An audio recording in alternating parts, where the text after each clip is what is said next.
Hey everybody, this is Eric Stark with Radio Arizona RV, and today we're going to be talking about trailer tires. And if you have a trailer, you've got tires on it, so you need to listen to this episode or watch the video. So again, this is Eric Stark with Radio Arizona RV, and I want to welcome everybody to the show today, episode number 88, about trailer tires and what you need to know. So I'm going to have a few questions for you, so if you can watch the video, it'll definitely make it a little more lively because you can see the tires. If you're listening on the podcast, you're just going to have to imagine it. Use that imagination. So this is a show for everybody, for in all ages. If you own an RV, the do-it-yourselfer, the guy that likes to take to a service center, this is the show for you, where you're going to learn everything you need to know about an RV. And also, as a reminder, I have a brick and mortar business, so that's where a lot of my information comes from, talking to customers just like you and their problems and helping them resolve them. All right, everybody, so now we're going to get into episode number 88, trailer tires and the problems we face with them. So what I have here are 3 tires. This tire here looks brand new. This is a a Goodyear Marathon. So it looks brand new, doesn't it? It still has the stripes on it, the color coding stripes. This tire here obviously has a problem. We can see the front here is blown out. Now this tire here is brand new. This is a brand new Hankook Vantra.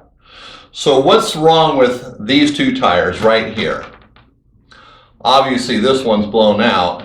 Now this tire is 9 years old, this tire is 7 years old. Is there anything wrong with this tire? Can you see anything wrong with it? Probably not. And you're probably thinking, that's a nice looking tire. You know, it hasn't even been on the road yet.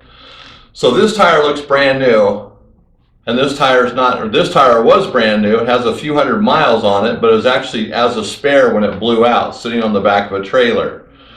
So this is a spare, this is a spare, this one hit the road, this one hasn't hit, or this one hasn't hit the road, this one hit the road. So why did this one blow out, and why did a customer want to replace this one when it looks brand new? Well, that's what we're going to talk about today, and comparing it to a new tire and what the difference is. So if you take these 2 tires, looks brand new, no blowout, looks brand new, has a blowout. So the problem is the age of the tires. Trailer tires are not like truck tires, passenger car tires, where they last a lot longer.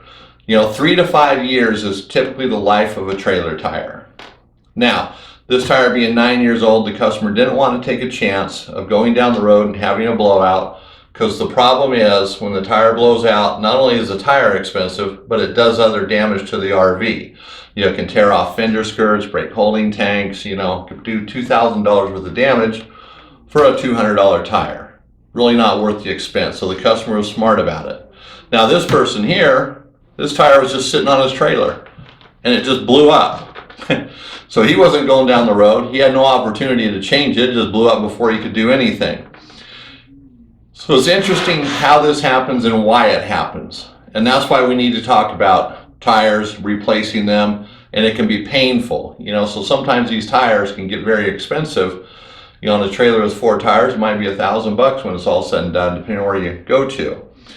So the conversation, so keep this in mind, brand new tire in mind. Hankook Vantra, nice tire. This is whatever brand, something Master, and Goodyear Marathon, which, Goodyear Marathons aren't made anymore. All right, so let's go ahead and get these tires out of here. There's one gone. Number 2, gone. Yeah, I got a big giant hole here right in front of this table, and they just roll right into it.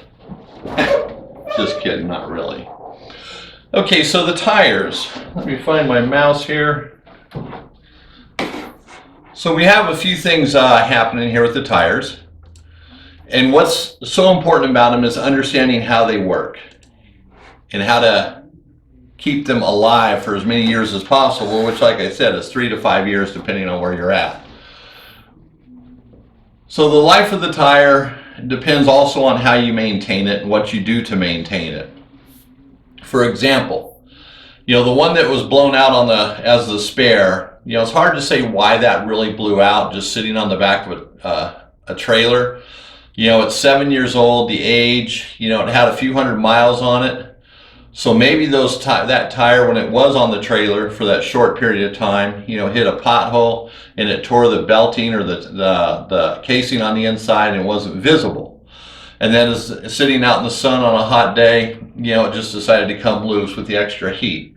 There's a lot of theories. You can look it up online. It's not even worth the time. It's just blew, and that's all there is to it. So you just replace it, because there's not a lot you can do about it once it happens, and you really couldn't prevent it because it's a spare, and you wouldn't expect that. So there's not much you can do as far as that goes. But taking care of your tires, you can definitely do, and it helps prevent problems. Not that you're going to be able to see every problem, but it certainly is going to help prevent problems. So one of the things that you have to keep in mind is underinflation. Trailer tires should always be at the maximum tire pressure. And the reason why is the trailer is a set weight. It doesn't change very much. And it's the maximum load that the tires can handle. So that's why you keep them at the highest pressure. So if the tire is rated at 80 PSI, always at 80 PSI. In storage, going down the road, it doesn't matter. And if you keep them inflated properly, especially while you're traveling, they're not going to get as hot. See, low pressure, if you keep that tire pressure low, thinking I'm going to keep it low, or you have a leak and you're not checking it, that tire is going to heat up and it's going to have a much greater tendency to come apart, to tread separate, or just blow out, period. So underinflation can be a problem. Heat can be a problem. Overloaded, can be the wrong size tire for the trailer or the application that you're putting it on. The age of the tire can play into this. The tread, if it's, starting to separate, if you see cracks in it, things like that will, cause the tire to come apart when you're traveling.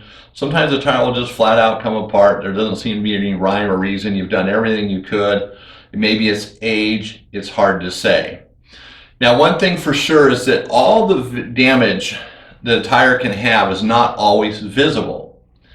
On the top of the tread, I should have kept one of those tires up here. On the top of the tread, you might see some cracks, or in between the tread, I should say.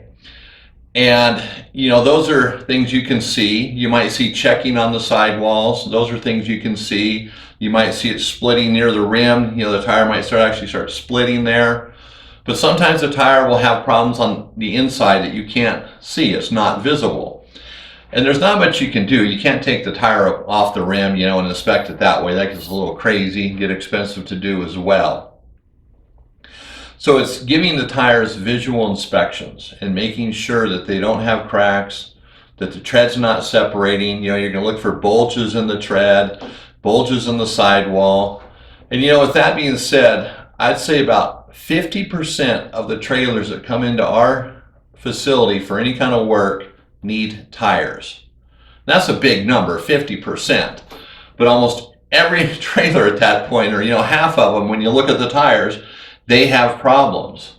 And I hate to say it, sometimes people look at, those are just little cracks, I'm not going to worry about it, So we emphasize to look at that, pay closer attention to it.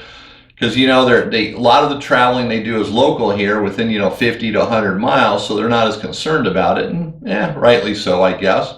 But nonetheless, the tire can just come apart. So you want to keep an eye on it. And if you have a trailer that has tires, and you're probably going to have problems with it, and you're probably going to be replacing tires prematurely, is what it's going to seem like, because they start to crack and come apart before the tread's even worn out. And that's one of the things that quite often we go by, like a car tire. You look at the tread, the tread looks great. These tires have a lot of miles left on them. So you keep looking at the tread, and as time goes on, the tread starts to, wear down. Then it finally gets down to the wear bars. I'm going to replace these tires. Well, trailer tires are typically not the same way. Generally, they have to be replaced long before the tread ever wears out. The tread is there. It's an indicator. It has wear bars, but the age of the tires is the problem. For example, on my travel trailer, the tires were 8 or 9 years old. And before we moved to Montana, I had to put tires on it because I knew they wouldn't make it. So the tire shop was 9 miles from my house. And so I took the trailer down to the tire shop, 9 miles, and the tires were junk. They were coming apart on the sidewalls, the tread was separating.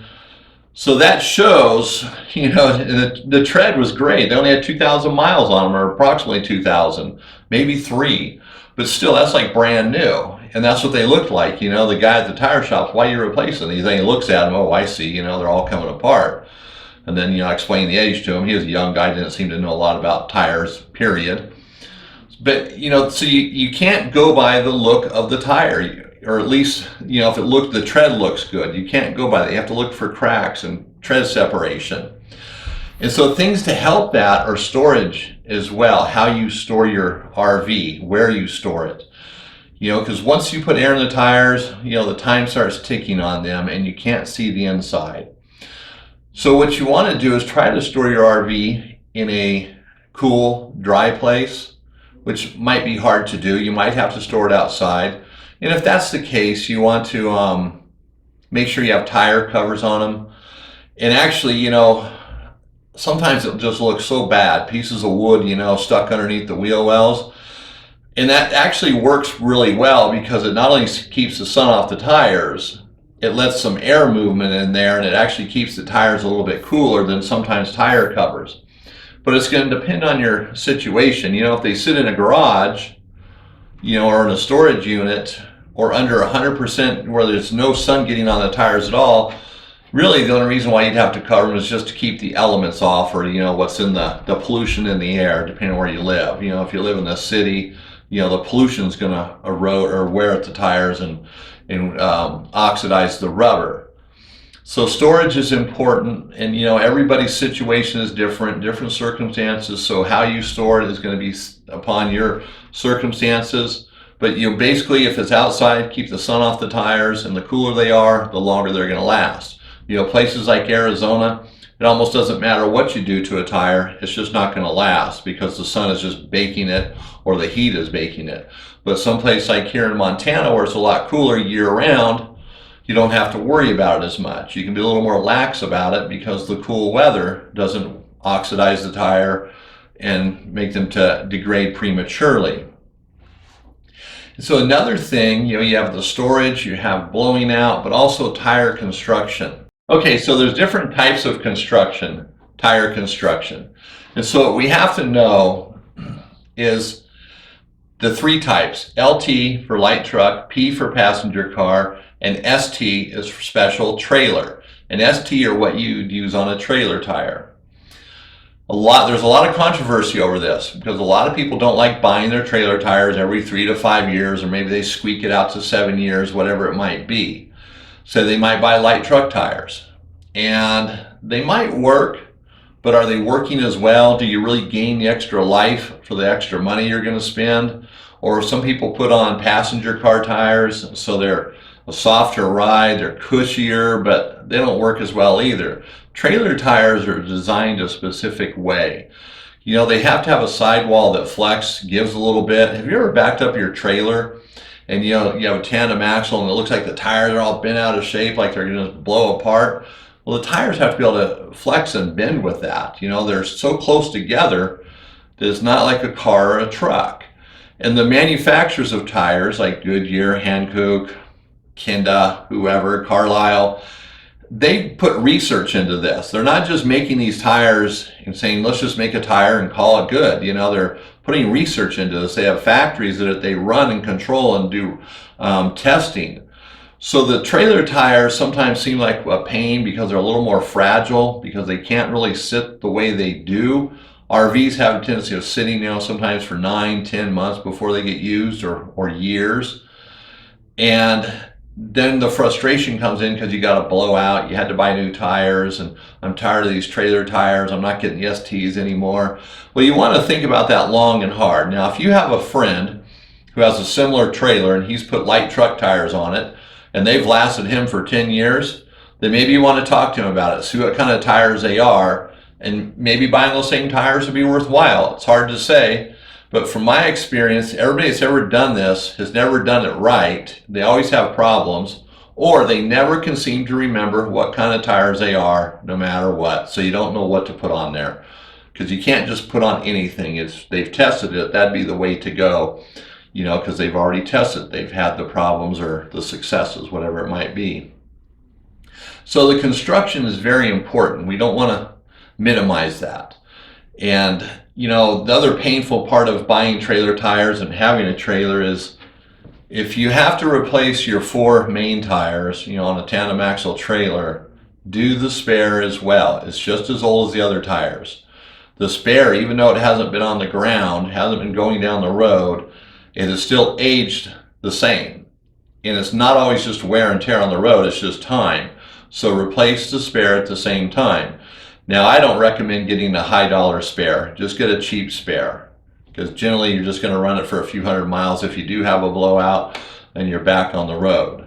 Now, I also recommend having 2 spares. Yeah, that makes it even twice as hard, doesn't it? But if a tire blows out, let's say it's a tandem axle trailer, and the right front tire blows out, the right rear tire will probably blow out within several hundred miles, because when the right front blew out, the entire load now goes to the rear tire, and it hits that ground, or it hits the tire so hard it can tear the belt inside of it and you can't see it. But it's almost always going to happen that tire will blow out. I have numerous friends, they tell me about a blowout and said, you better change that tire, and they ignore me, and before you know it, 100 miles goes down the road, 200 miles, and that tire blows out. It's every time. So that's why 2 spares can come in handy. You got one tire that blows out, heck, if you got 2 spares, just put them both on. Then go get yourself 2 new tires and call it a day. It's extra money, and hassle, carrying that extra spare. But to me, it's well worth it. The manufacturers aren't going to tell you that. The tire companies will probably tell you that, because they just want more revenue. But, in reality, that's what you should do. And all of my trailers have 2 spares. That's a given, no matter what, because of the problems you can have. Even my single axle trailer has 2 spares, because, trailer tires can just be so iffy. Sounds horrible, but it's the reality of it. So there's a lot of things to talk about here, but looking at your tires, giving that visual inspection is about all you can do to really maintain them, make sure you're where you're at with them, how much life is left. When you buy the tires, make sure you keep the receipt so you can go back and look at the date. Experience has taught me that when someone asks you how old that is, for example, people will buy a battery and they'll go back to the store, hey, this battery's no good. I just bought it, it's brand new. And the store might say, okay, well, let me look you up. And they find them in the computer and they go, oh, okay, so listen, yeah, this is a Interstate 24 series. Oh, it looks like you got this 3 years ago. Oh, really? Seems like it's just yesterday. So you see, time runs away from us. So keep the receipt so you have a record of when you got the tires. Keep them in the glove box of your tow vehicle, or keep them in the trailer, the receipt. And you can go back to that. And if you really want to get, kind of more detailed about it, write the mileage down of every trip you take. If you take the trip, the trailer on a 1,000-mile trip, just write 1,000 miles. Maybe put the date on there. And that kind of helps you have an idea where you're at. So as time ticks by, you get into that 3-year area, you might look at the miles and go, I put 30,000 miles on these tires. Tread's wearing down, like normal, but these tires still look pretty good. Well, then I would just keep running them. But now if you're at, 3,000 miles in several years, it's a different story. The tires haven't been moved. They're not rolling. And I don't know if I mentioned it, but trailer tires are designed to travel down the road, not sit in storage like they do, unfortunately. They can't really accomplish that. They can't get the best of both worlds. So the trailer is designed to move. So using the trailer as well, putting some miles on it every month if possible, every couple months, 20 miles, 30 miles, 10 miles, is going to help lubricate those tires internally and help keep them alive longer, extend the life. So taking care of them, looking visually at them, and also checking the air pressure, making sure it's always at the maximum PSI, even in storage. Storage is probably very important because it's the one thing we ignore, especially if you store your trailer off-site someplace. It's not in your property, so you're not checking the tires regularly. It's not in front of you. So it might be a hassle to do that, but it might be worth the time, because you go to pick up your trailer and you got a flat tire. That could be a bad sign. You can put air in it, it might hold air, but is it going to be a problem when you go down the road? That's where having that spare or 2 spares really comes in. So there's a lot of little details, a lot of bits and pieces to this that, I haven't covered because it's kind of an in-depth subject. But at Radio Arizona RV, if you go there and click on the link that says blog, there's an episode or a blog post, and it's trailer tire safety. So you read that, and that's going to help fill in some pieces here, maybe answer some questions you have. And for those that are listening rather than watching, it's definitely going to help you a little bit more to have the reading it. And then even if you're watching the video, I'll put a link on YouTube there or wherever the video is at that you see it, so you can check out the article as well. It's a lot more in depth. So visually inspecting the tires, the 3 to 5 year rule, you can use that if you want to squeak a little longer. You can say you're on borrowed time, but it might be worth it if you can get a year or two out of them, depending on your budget and so forth, how often you use the trailer. If you travel locally, you don't have to buy high-end tires. If you travel a lot of distances, from, go 1,000 miles from point A to point B, then getting a tire like a Goodyear Endurance might be worthwhile. Goodyear replaced the Marathon. The Marathon is probably one of the best tires on the market, so the Endurance is one of the best tires on the market. And the Hankook Ventra is probably right behind it. So those are my picks for tires. And of course, there's TBC, Gladiators, and all these others that we do recommend, for our local customers here. And if you have any questions, you can always call me as well. The number's at radioarizonarv.com, or you can send me an email, whatever it might be. So I want to thank you for watching the video and listening to the show today. And so check out our website, radioarizonarv.com, and you can also check out our website, sunpromanufacturing.com, for all the sunshade products that we make here in-house. So again, this is Eric Sark with Radio Arizona RV.